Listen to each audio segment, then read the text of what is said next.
We're going to start going through our draft bill at this point to refresh people's memory. And obviously, there are probably things that are missing and probably things that are not going to make it. And most of all, there's probably going to be a bunch of amendments, but we'll probably be doing some sort of walkthrough like this, maybe once or twice a week on each bill until we run out of runway, which I consider the 28th of February or the 26th of February, maybe right before town meeting. I'm tempted to offer an amendment that just prohibits any bill from being longer than 100 pages. And we're at 66 right now. Oh, I think we'll break that. I think Kevin Mullen used to break that religiously. So anyhow, let's just plow ahead, David. So we're looking not as introduced. We're pulling up draft 3.1, right? Is that right, David? Exactly. Yeah. Right. At this point, we're using 260. Is this economic development and housing we're doing first? This is economic development. Okay, so this is 266 is the vehicle? 263.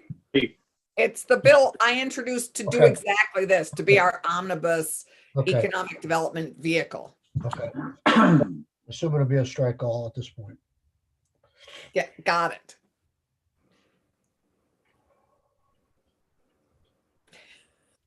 Hi, Dave. Good morning, Kate. I'm ready whenever you are. You ready for me to go? We are always ready for you, David, and I would like you to share the screen, if you will. Sure. Because I am once again without a printer. No problem. Oh, well, 66 pages is a lot of printing. Yeah, it's helpful to have a written copy. I couldn't agree more, but I'm going to, not yet. So good morning. David Hall, Legislative Counsel, glad to be back with you. We are looking at, and I hope my screen is sharing. Yes, can you make it a bit bigger? It's pretty tiny. I can make it, how's that? Good. Is that good? Better. Want it bigger? I can even go bigger. No, that's good. Oh, bigger is good always, but it's really big for me. My home office computer screen, my second monitor is my old TV. So it's like this. This is fine. This bill is yelling at me on the screen. So you should have a draft 3.1 of S263. So S263 is a bill in your committee that Senator Clarkson, I believe Senator Rom Hinsdale also sponsored. That I think Senator Ballant ended up. Ballant, maybe. I apologize. I don't know the full list. I know that Senator Clarkson was the lead sponsor, but it's a vehicle right now for this omnibus economic development proposal. It is 66 pages long. I have emailed you all the bill and just a section table of contents so you can see at a glance what's in it. Correct me if I'm wrong, Mr. Chair, I think my task this morning is to lightly touch on what's in here and let you guys take it from there. That is exactly right. I just everybody who asks me about this, I don't know if there's anything that became stamped across the top that can make people know that this is very preliminary. I mean, frequently when you see things like this, you think that they're well on their way. This, as everybody knows, is sort of the kitchen sink of everybody's ideas so far and thrown in there. I just wish there was a way to communicate that. Like it does say draft. I think we're just going to have to put draft in bold. Well, I don't know if David might have some ideas. I don't know if it violates some sort of protocol, but there's lots of ways to do that. I'm happy to do that, and definitely. And there's no formality here that needs to be observed while this is a work in progress. We certainly can communicate that to the world. Yeah. So yeah, like right at the top, if it just says note, this is a work in progress, and is a compilation of various ideas that have not been fully or vetted or fully vetted at this point. So something like that, but I'll leave that to you. But if future postings could have that up there until such time we get real about narrowing it down or amending it, I would appreciate that. Thank you, David. Sure, absolutely. So I think the best way to do this is to just tell you, what a section or group of section raises at the conceptual level, and then if there are finer, decision points, that's something, you'll obviously work on over time. But for instance, section 1 relates to new relocating employee incentive program. So this program is already on the books. The question is, do you want to do something with it to change it, whether it's the occupation or the amount of the grants, et cetera, as you've already heard testimony on? And if so, the nuance will be something you'll explore, I'm sure, over time. But so section 1 here, it's mostly the same of what's in the existing program. And remember, we combined all of the new worker pieces into a codified program. And then the testimony that came back is that the definition of relocating employee may be too narrow because it is tied to this list of occupations with the most openings at DOL's short-term employment projections. So this is highlighted and stricken because it is the administration's, one of their suggestions is to just eliminate subdivision 3 there. But that's just a proposal, right? And then there are 2 appropriations pieces that are linked to this. One is a $6 million appropriation to ACCD that's $1 million to the agency's base budget for the program, and then $5 million in one-time funding for the program in FY23. I'm just going to pause here and say that a lot of the administration's recommendations or proposals have this concept of, add money to the base in one stroke and then do a one-time in another. We face this problem every year. How are we going to do the actual appropriating of money? Should it happen in this bill? Should it happen in the big bill? Money that is added to base funding for agencies is typically not earmarked specifically in Vermont, unlike other states, so it can be hard to follow. So that's one of the issues you're going to want to consider as we go through this is how are you going to manage the appropriations? What should that look like? Right. I think the general rule that I would like to follow is to put all the appropriations related to these programs in this bill. They'll have to go to appropriations. They can pull out the ones, there'll hopefully be more discussion so we don't get into a VHIP kind of situation where it's possible that money can go forward and language won't because of timing. But I think that's the starting point. And it's important because at least it says that this committee supports the program to this tune. And even if the appropriation committee takes it out and holds it in reserve till they mark up the big bill, at least they will know that we're in favor of that appropriation. Right. Another thing I want to say is that this section probably, of all the sections of the bill, is the one that we spent the most time on and have the most unanimity on. And so I think we could go a little deeper. And one of the things I wanted to go deeper on was the change that Doug Hoffer had criticized, and the agency took the criticism to heart about the timing of the actual grant vis-a-vis the timing of the actual move. And I thought somebody had some language in there so that people couldn't be accused of coming here, not knowing whether they were qualified, come here, relocate, and then get the money afterwards. And I think the criticism, well, they're already here, why do we have to pay them? So somehow that has to I don't know if that's making sense to you, David, if you've heard that before, but there was some criticism, and the agency said, yeah, we can deal with that and we can write it out, but it's a timing of, I guess, how they pay the money out. And I guess maybe we should put some language in the bill to make that clear.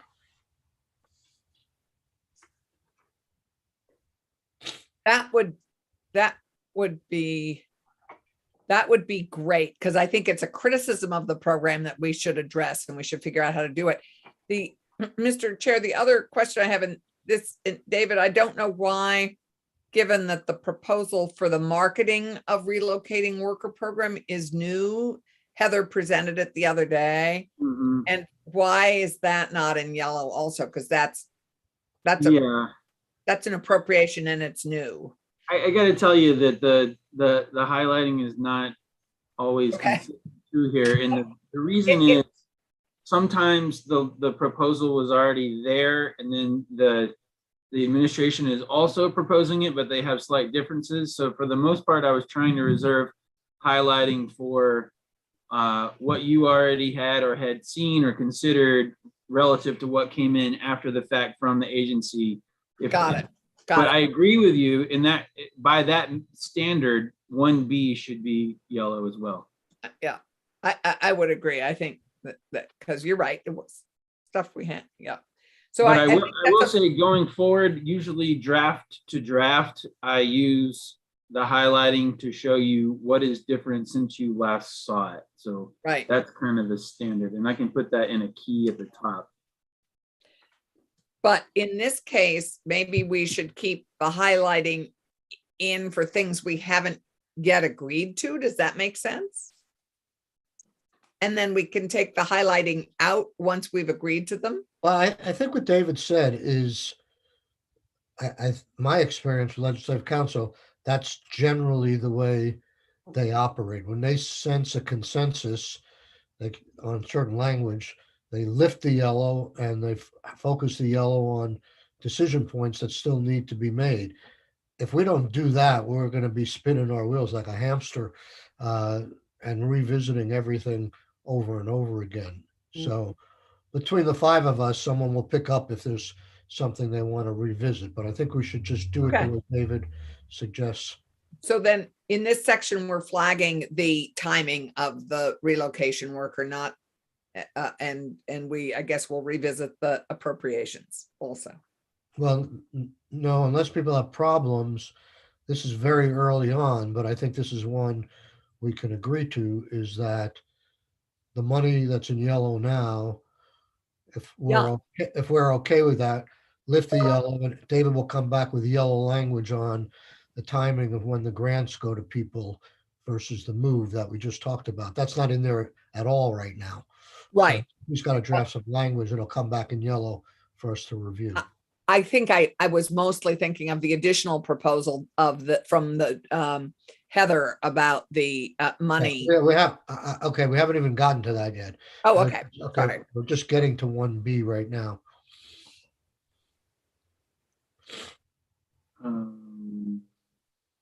Yes, so 1B.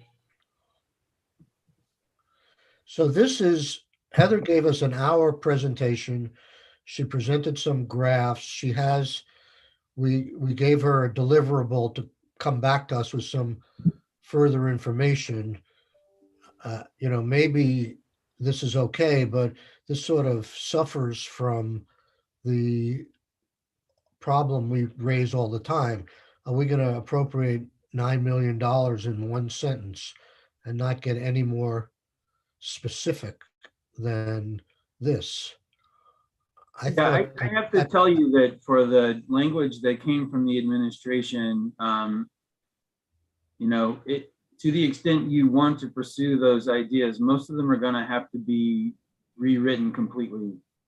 As you'll see as we go through, they're new and they're just concepts. Right. And clearly, this, at the very least, I think she divided up the money into two pots. That's not even in many pots. Many pots. She's got Heather's proposal, which you could find, is she has three main pots, as I recall the graphic, and she's got some language, but no additional language, David, came from Heather or Joan? I have used what was Heather? sent to me from Jess. So if there's, additional stuff, I need to get it. So Okay, Dave- you So got, David, let me ask, because this will come up again. Would it be appropriate for me to ask you on my behalf to contact the agency and say the committee's looking for more detailed language on section 1B? Do you have anything to offer for the next draft? Yeah, that'd be great. Okay, yeah, Mr. Chair, because on her regional relocation network proposal, which is what you're looking at, the money for, it's divided with money in each bucket between marketing, state level staff support, and regional grant funding. And it's a 3-year proposal. So the question is, how much do we want to allocate for this year? So that's also something we have to parse out, is the 3-year aspect of it at roughly $2,082,000 a year. and David, I'll copy you. I'll write Joan a note just to set the stage that, as she knows from our past experience, we're going to want more detail than they're going to want to give. They want to go with flexibility. We're not adverse to flexibility, but we want some guardrails. So I will write her a note that, using this as an example, if there are other places where you're asking for money, please give us a starting point that's much more reasonable, that doesn't relegate the legislature to being just a rubber stamp on a dollar amount and not knowing any details of how it's going to be spent. Well, Mr. Chair, Mr.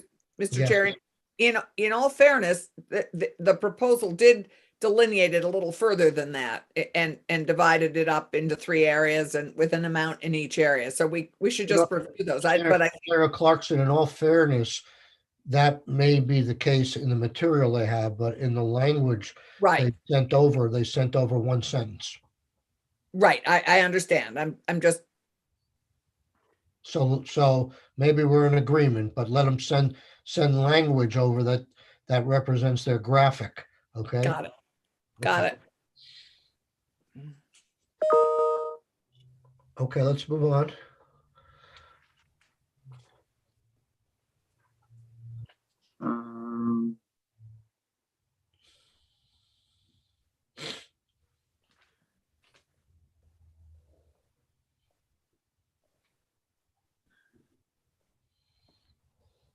Oh, capital investment.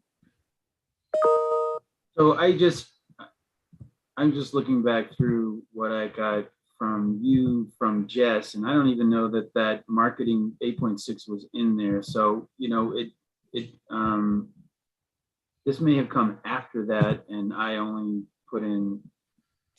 Would you like me to send it? Would you like me to send it to you, David? That'd be great. That'd be helpful. Okay, I will send you Heather's chart.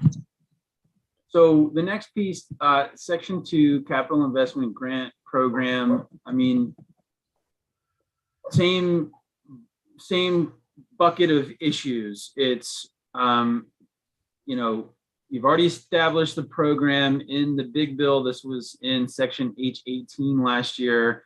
So now the question is, do you want to change the amount of money? Do you want to change the parameters of the program? And then the issue will come up after the program question of, do you want to reallocate money from other sources to it or not, et cetera. So here again, the language that's highlighted is from the administration, and you'll see the increase to $50 million for the program. At the top of page 6 here, just mentioning the Treasury final rule and the ARPA fund rules. I mean, it's fine to add that. That all goes without saying. It has to follow that. They're proposing to, make some change to the amount of an award. I think these are placeholder numbers. I don't know. I mean, What does that, could you just go back to that? I thought they were, I thought they were suggesting capping it at 1 million. That was, I think, But I'm having trouble understanding the brackets, the underlying, the strikeouts. What does this language now say? If it So there were two different versions here. You had this in 263, increase doubling it, I think, from 1.5 to 3 million versus I they're see. Okay. they're saying a cap of $1 million. So And was there, do you know whether their 50 million was proposed for FY23, or is that 50 in lieu of the 10 million? What year is it? Is it adding 40 or is it adding 50 to the program? well, so the issue is that this is just the program language that refers back to the actual appropriation section, which is Sec G 300A12. Okay. So that would also have to be amended or supplemented in an appropriation this session to increase that amount. And then the reference would be to whatever amount you add to it. And the program now has created, it exists. So we have the program piece that lives on in continuity. Right. We've got a funding question of how much money is available to them. And right now they've only got 10.58 million. Somehow they're calling for an additional 40 million. In this fiscal year? I don't know. Okay. in this, Well, I know last year the governor had proposed 30 million, 30 million, and 30 million, 90 million over 3 years. So we cut it down to 10 in the first year to see how it went.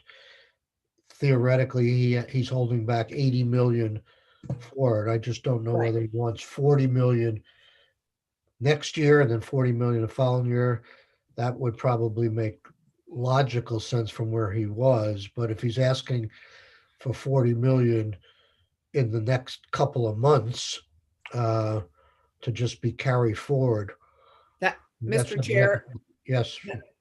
Mr. Chair, that was the proposal that Joan gave us, which was to reallocate, remember, the economic recovery grants into this program so that there would be an additional 26 million in this year, FY22. However, this proposal is for FY23, and it is, I believe, for the full, an additional 50. But we'll get, I think we need to get clarification on that. Okay. And they're kind of dependent on each And other. I'm sure they're listening, or we'll review this and maybe they can send us a note. Jessica maybe can send us a note on this. I think we were pretty clear, at least I'm very clear, that the question they asked of us of whether they could just move unspent money from the economic recovery grants into this program based on that stale language that happened over a year ago. I appreciate the fact that they asked. I hope they're listening. In terms of my opinion, is the answer is no, and I think that's David's opinion as well in terms of his legal analysis of the intent of that section. So they may do it, and we may allow, but we need to write something to allow them to do it, not just unilaterally go ahead and spend recovery grant money on capital investment programs. So, Right, but Mr. Chair, in this bill, we're looking at FY23, I believe. okay. Okay.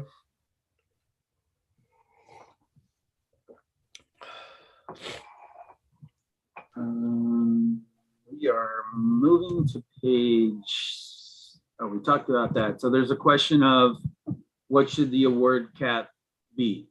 And in the underlying law, it's 1.5 million. And in this proposal, the And- cap would be 3. And I think the agency has raised a number of times the question of whether they can or should have to do fiscal impact. I think this being the very first time any of you are seeing any of this, I think it's all on the table. But on that note, so they would propose to strike out the data model with the legislative economists to assess the fiscal, economic, societal impacts of proposals. And then the reason E2 is stricken because it, also refers to the data model and methodology. And this is the requirement the agency analyze the information and estimate the net fiscal impact. So if you do get, that has to work in tandem with the award concept above, right? I mean, the way you guys set this up, it said the award shall not exceed a lesser of a dollar figure or the fiscal impact. So I would think that if you're going to get rid of the modeling and the calculation of the fiscal impact, this language actually needs to go, and you just have a dollar figure here. Mr. Chair, may I ask a question about that? Yes. So David, somewhere I feel like, because we talked about this in terms of the flexibility of understanding fiscal impact, as I recall, we had a fairly robust conversation with Joan about this. And is there a definition of state fiscal impact that, because as I recall, it's fairly limiting to just the project and the employees of the project itself, rather than the fiscal impact on all the people who are affected by it. The child care center in Randolph was something we talked about, where the strict net fiscal impact only had somebody looking at the earnings of the 31 staff members of the child care center. But in fact, the net fiscal impact for many of us is the impact of having parents getting back to work. And how does that, so is there a definition that's the problem with fiscal impact? I guess I need clarification on that. It's a good question. I don't know the answer. I mean, is there a definition here of what we mean? No. I mean, there's the concept, this is based on the veggie modeling, where we take all the inputs and it's supposed to account for things like increased job productivity, but then transportation costs, school costs. It's a fairly complicated, robust model that they use based on the REMI model. That's why they had the legislative economists, involved, because they operate the model altogether for veggie, or at least they designed it and now it's run through veggie. So this But go ahead. This is a question we have to resolve. I think the department, they want a few things. First of all, they don't like the fact, I think, that the grant is limited to the fiscal impact. And the second question is, what is the fiscal impact? Can you look beyond the dollar and cents and look at some more, other corollary benefits? And then they were upset with the fact that the project sort of got ranked by their fiscal impact in terms of who got priority funding. On the other hand, we had Kaved in, and his bottom line was, we haven't even given $1 out yet. Let's see how this plays out before we start changing it. And I know this committee last year wanted to set a second set of eyes, and instead of trying to totally design the details of a program, we look to our legislative economists to weigh in and oversee, and the executive branch's economists to oversee before granting the program. This is a big deal in terms of money, even though it's not the transformational things we talked about before, but we need to figure out how to get this right. Maybe we need to put Kaved and Joan on the same hearing date and have a discussion with them as to how we can meet everybody's needs here, if possible.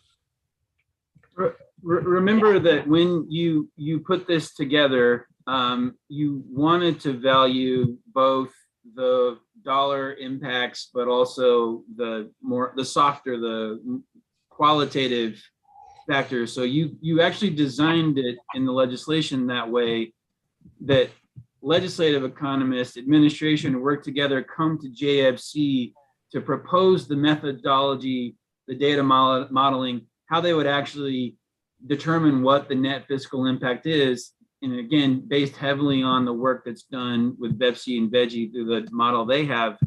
And that should account for things like grand list, supply chain, jobs, GDP. That should be the quantitative component of it. And then in this next piece that I'm scrolling down to is what I referenced earlier. This was the more qualitative component where you had asked this review team to assess things like transformational nature of projects, consistency with regional priorities, creation, retention of workforce. They want to add in any other contributing factor.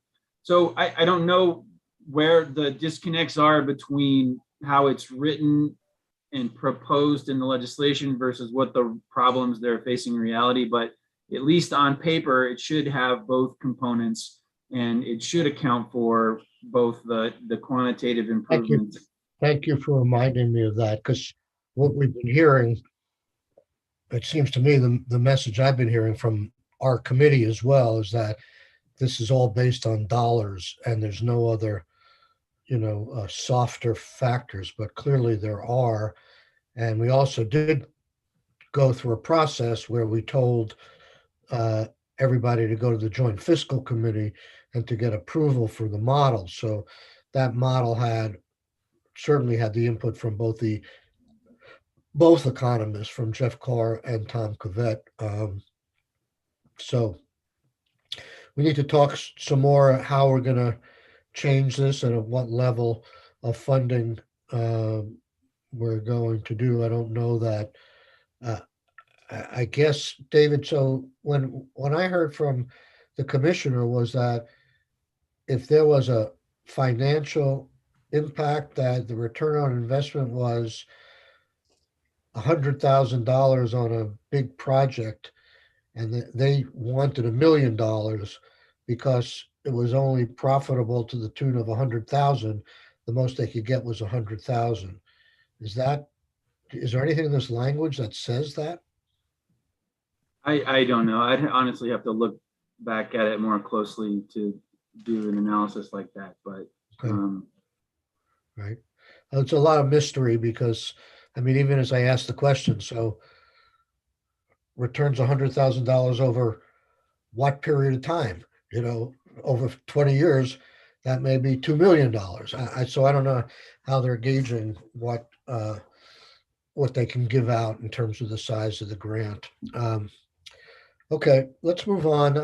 This section is going to take some work for sure.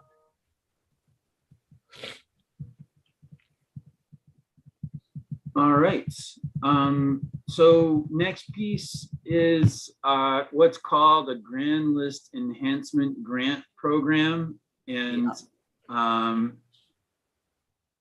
it's similar to another piece that's in here. So I'm not sure if they're supposed to be the same or if they're slightly different, but this is an ACCD program of $30 million. You'll see in line 16, this would facilitate development and redevelopment in areas of Vermont where the real listed value grand list has been declining or stagnant for the past 10 years. Then DED would build capacity to facilitate guidelines, creation, program development, project review, award deployment. So this is new language from the administration. And we haven't really talked about it yet. So I guess in a nutshell, I think obviously there's a lot of details that need to be worked out. For the most part, this says that the agency is going to decide what the program parameters are. The real, the real criterion here is that the grand list value again has to be quote unquote declining or stagnant for 10 years. But you'll see here, department will establish program guidelines after passage, create an application portal, create one staff position to maintain oversight, shall integrate into ED programs with the department, The department will leverage existing programmatic footprint to eliminate funding duplication, work with tax to implement this and develop community criteria. You see for eligibility. So again, parcels must be located in towns and cities with grand list values been stagnant or declining for 10 years. Eligible applicants or property owners engage in redevelopment that encourage incremental valuation and grand list of the property. And eligible applicants have to demonstrate project readiness for development or redevelopment. There is a report. And here, so department shall establish a formula for determining the amount of grant awards consistent with the final CLFRF U.S. Department of Treasury guidance, and would make that available to the public. So it would help me, David. I don't know if you can, I don't know to ask you or to ask the department, but I would sort of like to know, and I think you alluded to this, what other programs are out there for development of distressed towns, regions, whatever? I know there must be a factor in awarding CBDG grants, downtown tax credits. I mean, why couldn't we give some sort of priority weighting or something to these towns that have ground list, as opposed to establishing a whole new program, which seems to be geared at economic development like these other programs are? Am I totally off base with that question? No, I mean, I think it's within your rights to ask the question. I think, yeah, I think this is the administration's proposal, and I can't speak for them, and I would defer to them to give you the why they think it's necessary and how it would work with what's already on the books. Okay. Well, let's, Scott, make a note that we should definitely have them in next week on specifically this program. There's going to be more, but that should be one of the subtopics for sure. Yep. I want to just, maybe if you're going to make a note about that, the other piece that's in here is going to come up in a couple of more sections. That's section 5, the Community Development Tax Stabilization Pilot Program. So I think, understanding how those are different, or if they're intended to be different, or if they're really part of the same thing, I'm not quite sure, but it's worth flagging. So shall I continue with section 4? Yes. All right. Well, so, you've been talking about this most of the session. This is just the most recent ERG program. The question is really what to do with the money that's already been appropriated to it but unused, and then how to move forward with another program or the same program. Those are obviously the issues. So this is just a placeholder for what should ultimately happen with the ERG program as we understand it now. There are a couple of different proposals that appeared in S263 and from the administration. So S263, you saw above, would have taken 5 million out of that 20 and reallocated it for brownfield revitalization projects. So that would account for 5 million of that 20. ACCD's proposal here is to take any remaining funds from the ERG program and move it to the capital investment grant program. So, those are some ideas surrounding the ERG money. And then, of course, there's later in the bill, there is a placeholder for a potential VITA run forgivable loan program that you've been discussing, though there's not a lot of detail on that at this point. I need a little bit of education on the brownfield proposal. Who proposed that? I did. Okay. And it was, again, it is I'm wanting us to continue to invest in our brownfield cleanup. And this was one place, and, you know, remember, this was drafted. When did we do this, David? In November? I think so. Yeah. So this was, I would love to have us, maybe we just want a separate section on brownfields, but to me, we got so much accomplished in our first round of these significant brownfield investments in cleaning them up and restoring developable land in our downtowns and village centers, where these have been just a drag on the economy for so many years. And so, and I think Joan is a big fan of continuing the brownfield cleanup as well. And it's just a question of how much additional money we can infuse in it. I believe the governor's budget has 6 million in it, but I think some of that's ARPA money, and which is great, but the state money is much more flexible. And so you'd have to have the experts on this. I'm not an expert on it, but I am an appreciator of it. But the experts have told me that state money is much more flexible. And so we should be hearing from the Tom Kennedys and Peter Gregory's of the world on this issue. And obviously the brownfield people in A&R and Joan, who's spearheaded so much of this. So David, do you recall how much was set aside last year for brownfields? Was it 11 million or something? I don't know. I can look it up.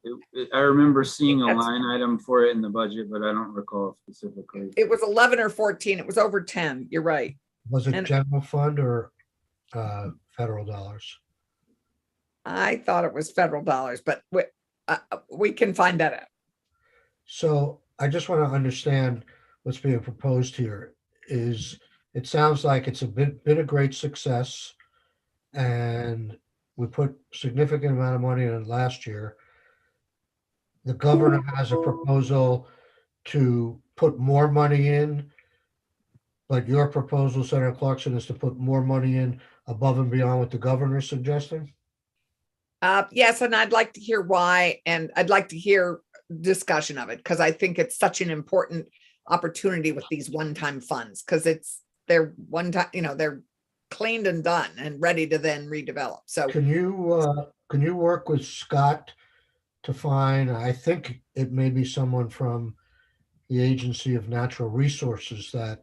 Yep, they have the program head, and then we have it's a confluence of course, economic development, the regional planners, and the A&R people. Well, we should set aside a half hour on this next week. So if you want to work with Scott to find the best witnesses for that, we'll get some more information.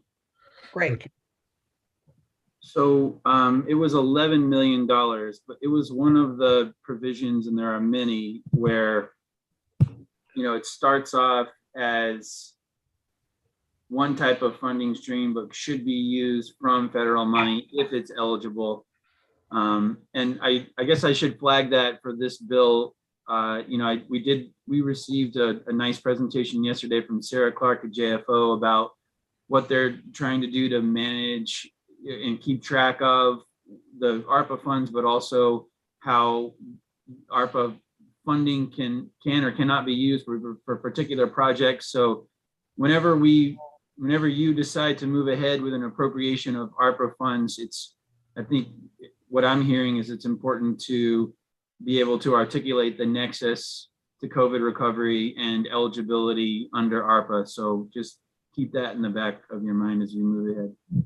And I think with brownfields, the other nexus is the infrastructure program money, rather. And so they will be able to, A&R and Tom will be able to help us understand that.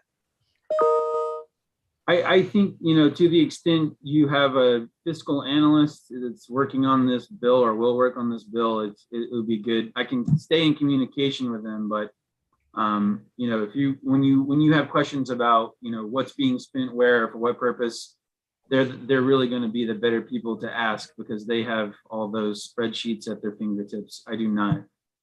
So David, it would be helpful process-wise if you can help us identify who, if there's one person in particular that we could use as a resource on this bill from JFO, or do. Sure. I'm happy to do that. Oh, if that's possible, it'd be great.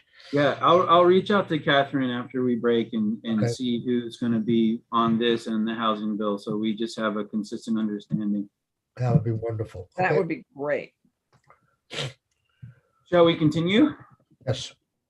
So here, this is the one I referenced earlier, Section 5, Community Development Tax Stabilization Pilot Program. So this is $5 million of COVID funds to design and implement Community Development Tax Stabilization Pilot Program to provide reimbursement for foregone tax revenue to municipalities in which the grand list has decreased over the past 10 years and the grant tax stabilization for new commercial development projects. So it's not the same as the previous program, but it seems to be targeted at the same communities and for similar purposes. So again, I just think probably want to consider those in tandem when you're asking the administration, you know, what's on the menu for targeting funding for these areas of the state. What this is a proposal from the administration, as far as you know? I think this actually was in 263. Yeah, it was, but it was supported by the agency. So how does this distinguish itself or not be duplicative of the money municipalities got through the CARES Act and are about to get through infrastructure bill? They have a lot of discretion over the municipal allocations. I can't remember what the number was, but it wasn't insignificant. And we're just saying, if you're a property poor town, we're going to give you more money. I think we should fully get people in to fully understand it. Okay. I'm sure Karen Horn would love this program, but Yeah. but I think the administration, you're saying, Senator Clarkson, that you work with the administration to put this into your bill, so they're supportive of this as well. That's my understanding, but we need to understand its interplay with Section 3, and we need to figure out which eggs to put in what basket and to understand. Yeah, okay. I think we need to understand it all much more fully. Okay, let's keep going. How it, yeah. Okay. This is, we don't have to spend much time on this. And this is really not your area either, David, right? This is Becky. Right. So Becky worked on this. I put it in here. The administration has changes that it's proposing relative to what you've been working on this bill. So those are what are on the highlighted. TIF. Are you talking about the TIFs? Or are you talking about the? Are we on Section 6 now? Yeah. Well, the whole collection of sixes. So wherever in here, wherever in the 6 series you see highlighting, it's because it's the underlying project-based TIF, and then the administration proposes a change. For instance, here to the definition of improvements, they're proposing to add brownfield remediation. So that's, as you read through this piece or you work through it with Becky, that's why you have some highlights in the 6 series. What is this? Well, if you know what this does to the bill on line 12 and you can explain it, that would be helpful. Sorry, I've lost Sure. you. What page are you on? I'm just kind of scrolling through rather than going word for word. This is a lot of pages, but I'm on page 26. Yep, got it. I'm in subdivision 11. And so the administration proposal here is to expand the definition of TIF project zone. So it's not just in a designated area. It could be located in an industrial park as it's defined in the VEDA statute. Yep. I think we talked about that last year and decided not to go there, but yeah, David, there's a typo on 12, as I'm sure you've already seen. So then the change in B is to increase the number of pilot projects from 3 to 4. Right. You mentioned that we decided last year not to include the industrial park. I don't remember that. Can you refresh my memory as to why we decided that? David probably wasn't involved. My recollection is, as you know, this whole idea was going to meet with a lot of resistance in the House, and we picked our battles, I think, and we just didn't go there. You know, we're talking about smart growth, and to the extent we were going to try and get the developments in downtowns and stuff like that, we thought it was a fundamental change to go into industrial parks. My whole feeling about this section is I've been a supporter forever of mini TIFs and TIFs in general. But I was thinking, is it really worthwhile putting this in, given all the infrastructure money that's come? You know, we talk about Westford and Middlebury. It just seems like they can get money directly for that. And the comeback is, yeah, but that money's not going to be there forever. And in the future, this is creative financing. So I'm just talking as one individual here. I'm willing to put it in. I'm not sure I'm willing to start making changes to what we passed in S33 and see how it flies without spending too much time on it. But if this becomes a bargaining chip down the road and we're sitting on all this infrastructure money, you know, maybe the timing of this is not really as pressing as it was. That's just how I feel. Right. It may not be, but I also think none of us, you know, I think all of us believe in the mini TIFs. It certainly supports our clustered development, downtown development for village centers in particular. Right.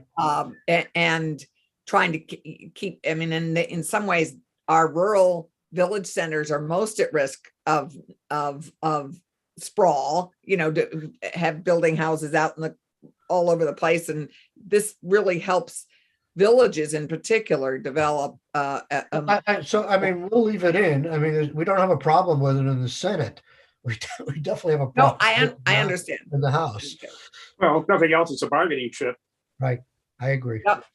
And to that end, and it also has adds an additional ability to spend it on brownfield remediation. Well, I mean, if you talk about smart growth, industrial parks are smart within the definition, within the broader definition or thought process that we're using. Right. They concentrate development. So, well, you know, if that's the only major change in mini TIFs, we'll talk about that, and we'll either leave it in or take it out. Yeah. But The only major change. This is a long section. I don't think we need to go through it line by line. No. Passed it, I think, unanimously in the Senate. So we should keep it in. Okay. Hey, we're almost halfway through the bill. The bill as it's just right now. Well, the bill today. Right. Okay, so we're going to I'm 30. I apologize for the scrolling. It's very long. I don't know where it even ends. It is, I'm getting there. Oh, you're still on mini TIFs, I see. We're still on lot 6. of tips. Lot of tips. It is now on page 40, municipal planning grants. Woohoo! Section 7. All right. I know that it's bottom of page 40. I don't want to miss, there's one change in here that I'll flag for you. I haven't worked on TIFs in a few years now, but this change here in section 6E, this does not relate to mini TIFs. This relates to the regular TIFs. No. And it reduces the number of boxes an application would need to check to meet the location criteria. It reduces it from 2 to 1. So that's a substantive change to the TIF statute that you won't want to skip over without hearing the whys and wherefores. Yeah, I don't know if I'm getting it confused, but my recollection is those criteria were not all that hard to meet to begin with. Now to loosen it even further, I have to see the rest of the language of the statute below. Yeah, agreed. So the municipal planning grant piece is the 7 series, and so we have the Municipal and Regional Planning Fund, which is current law. This adds D, and I think you've all seen all this before. New funds allocated to municipalities in the section may take the form of special purpose grants under 4307. All right. 4307 is a new section of law that authorizes municipal bylaw modernization grants. And I think you're all familiar with this concept, but these are competitive grants through DHCD that are targeted to go to municipalities to improve their bylaws, increase housing choice, affordability, smart growth, etc. So you're going to need Ellen in here to talk to you about some subtle differences between what was in 263 and what was in the administration's language. I have italicized and highlighted where those differences pop up. They're not huge differences, but I'm not deep enough in the weeds on this proposal to know, what's what. So I'm going to defer to her. The biggest, I would say, is subsection F, and this is grant eligibility. So S163 has one version of F. The administration has another version of F, and I think you'll want to understand the differences between them if you want to move ahead with this. My understanding of this section is this is another one where the money and the policy got disjointed, and but they apparently followed the language that did not. Is there statutory language that was enacted for a bylaw modernization grant program? I don't know the answer to that. It doesn't appear so, because 4307 is, new language in this bill. This was what was. I don't know. Sorry. Okay, I don't think it did pass, but I think we'll have Chris Cochran in. I think they got $650,000 in the budget, some for 150 for technical assistance, and 500,000 for bylaw modernization grants. And they just last week distributed that $500,000, and they used I think it was in S101 that had passed both chambers in different formats. It's now in our committee, and they used the language from the Senate version, and they gave out the money according to that. I don't know that the governor is proposing any more money in this area. So that's the first question. I mean, was this a one-time grant program and the money's all gone? And do we need to have language for this in here at this point? So it may be a moot point, but actually I think it's proven, according to Chris, a very valuable, exciting program for these towns. And so it may need to be repeated for some more time or not, or somehow rolled into the bigger grant program for the municipal planning. That's my understanding, but we'll have Chris come in and verify that. Sure. But here it is.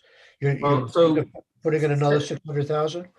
Well, so 7B would allow DHCD to use up to 10% of the program funds that are available through that planning fund for administrative costs.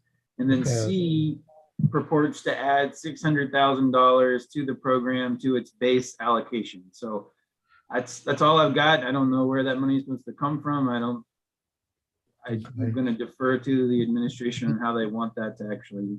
Do you, so this is language or an idea from the administration? It is. Yeah. I mean, I put in the bracketed from source question mark because I don't know if it's supposed to be general fund. I assume it is, but I don't know. Right. Okay. So that all those words I just gave are all answered here. There is a proposal to continue the program. Okay. Yes, and to substantially continue the funding. And Right. that came from a conversation I had with Chris Cochrane and a couple others. So that, I think this is an important piece. So it was in both bills. Okay. So the next series of proposals are various tax credits. You know, I'm not sure if you want these in this bill or in just in the housing bill. I'll leave that up to you.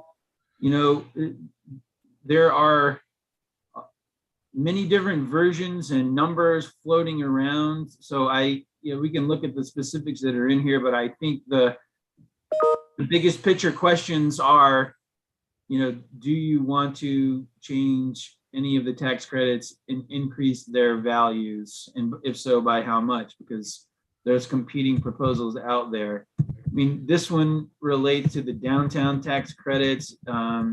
This is the piece, and Ellen has worked on all this with Abby, you know, adding the NDAs to the eligible locations of the projects. And then here we have changes to the designations. I know you guys have talked to Chris Cochran a lot about this. So this, yeah, I think we want it in both bills at this point. Okay. And this is language, I think, for the most part, that is in S-101 that passed the Senate.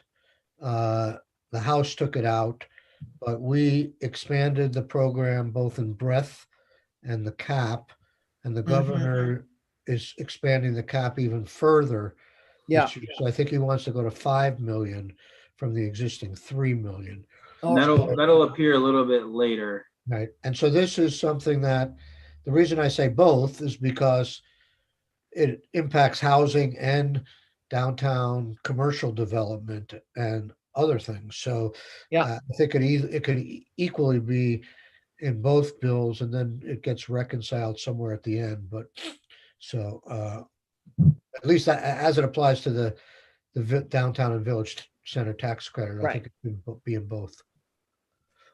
So same concept here with the affordable housing tax credit. So the big picture proposal here is to increase the amount of that credit and then specify that some portion of the allocation needs to go to manufactured housing. So this underlying language that's not colored is from 263 versus the administration is proposing, you know, a different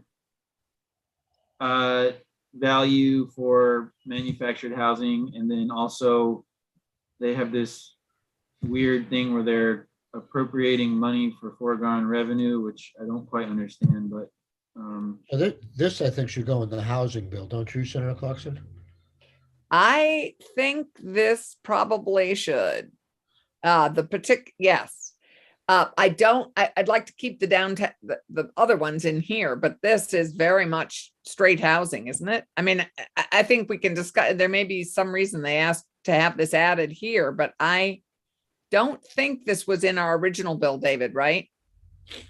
This is a housing, section 9 is really pretty much all housing. Or, oh no, no, I'm wrong. I believe there was anyway, we'll straighten it out. But I'm now remembering a conversation I had that anyway. Leave it in for now, but it sounds like it probably, if it's not in the housing bill, it should. I think it should be there too. Yeah. Yeah, I agree. All right. Similar thing going on here with the down payment assistance program. This is increasing the amount that would be available through the VHFA program in FY23 and beyond. So right now it's 250,000 in total first year allocations. This would double that to 500 going forward. Yep. I don't know that that's really a down payment assistance program. That's really housing, but also economic development. So wherever you want it to go. No, I mean, I think eventually we'll move both of these into housing if they're not already there. Senator Brock, in finance, we talked a bunch about doubling this down payment assistance. I don't think it made it across the finish line. I don't know if it got tied up with the mansion tax, or I thought that was mobile homes, but I remember Maura coming in and wanting to double this, but Yeah, I have a vague recollection of it, but I just don't remember the details. okay. Yeah, I don't think, I mean, I don't think it went very far. Yeah. So, okay, let's keep going. So 11 is the increase of the whole downtown tax credit program, and the SS 263 was 4.75 million. The administration proposed 5 million. So that's what you see at the bottom of page 53. And then there is on 54 a new program, the Neighborhood Development Area Tax Credit 5-year pilot program. And this came from the administration, and I really can't tell you a single thing about it except that it's a 5-year pilot program and it involves tax credits. Yes, I just go back because I may know something about them. Just, could you go back to the top again? Yep.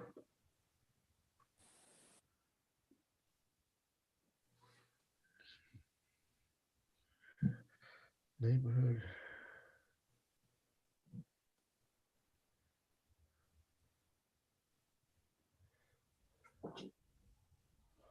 Yeah, just I will have to have Chris Cochran, and I thought I recognized, but I'm not. I mean, it seems like it's expanding the kinds of projects that they can help finance in neighborhood development areas that may not be comparable to downtowns. So, okay. Yeah, I mean, this is using a lot of the same architecture of the downtown tax credit program, but it's specific to the NDAs and for particular kinds of projects that are not limited to single family use. Right. So this piece changes the downtown tax credit program to add qualified flood mitigation projects. So similar theme, separate subject. I'll say in the end, you know, it's easier to have these broken out by subject, but really they're all affecting kind of the same body of law. And right. In the ultimately, you know, it may look different.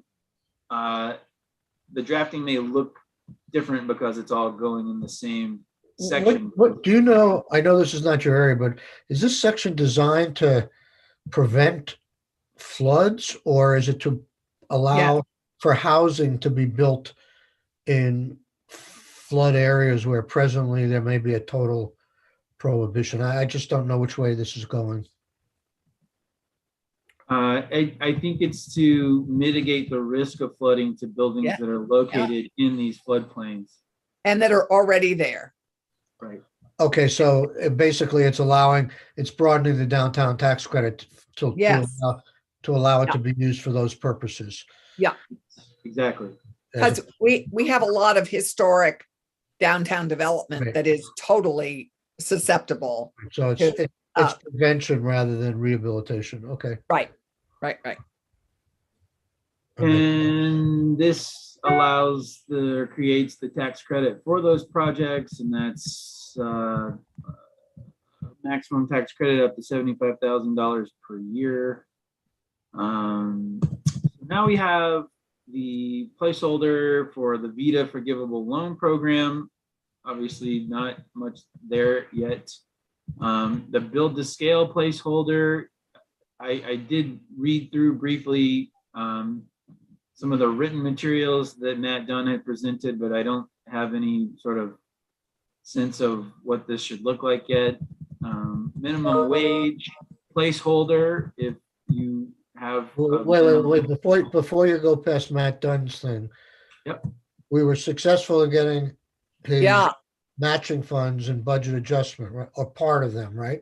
Right. But we got them in. And so I don't know if we need them here because they're on their way. Is it an ongoing program, or is it just a one-time project? Why don't we hear from Matt about it? Because we should know about it, because it's quite exciting. And if there's anything we can do in economic development to support that work, it would be good to know about. So I'd leave it in just as a placeholder to have Matt come and tell us about what the Center on Rural Innovation is doing to promote these high-tech accelerator hubs in many of our historic downtowns. Rutland, this, as you may remember, what's in the BAA is support for these accelerators in Rutland, Randolph, and Springfield. And so this is exciting work, and I'd love to see if there's anything that we need to do additionally to build on it. Okay. Okay, so minimum wage, that is what's in 221 right now. I wasn't sure if you wanted me to drop any particular language at this time or just hold a place for it. I think holding a place for it is fine for now. It's Right. not that complicated. All right. The next piece, I think we can get through. We've already looked at this. We did the walkthrough of this bill a couple of days ago. This is Senator Clarkson's Creative Economy Recovery Program language. Yeah. In its entirety. And then after that, I added in Senator Brock's Film Commission language. The next in the 18 section. So this would reinstate the Film Commission, specify its powers and duties to come up with a plan and marketing, publicity, etc., and come back and tell you what it should look like, creating the board of directors, which is based on the old model of the board of directors, an annual report, and then a study and a report back by next January, findings and recommendations on how to nurture a successful film industry in the state and what incentives, programs, and infrastructure are necessary to entice film production in Vermont. So that's all the Film Commission piece.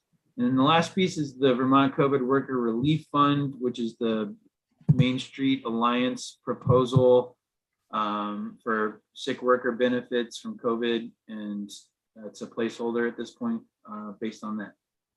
Right, and we're going to have the administration back on the governor's paid leave proposal, such as it is, and I don't know how far he's thinking about it. Sounds like he's open to it more than I thought he would be. But so that whole section is designed to find a way, if possible, to provide some income replacement in situations like paid family leave. So that's what we're right on time. It's sort of what I wanted to do this morning, just to get people back focused on this. I think there are going to be more ideas coming forward, starting to feel some time pressures, but we'll keep plowing along and see how we do. And I guess unless anybody has anything else, we can go off live, and I guess we have a caucus at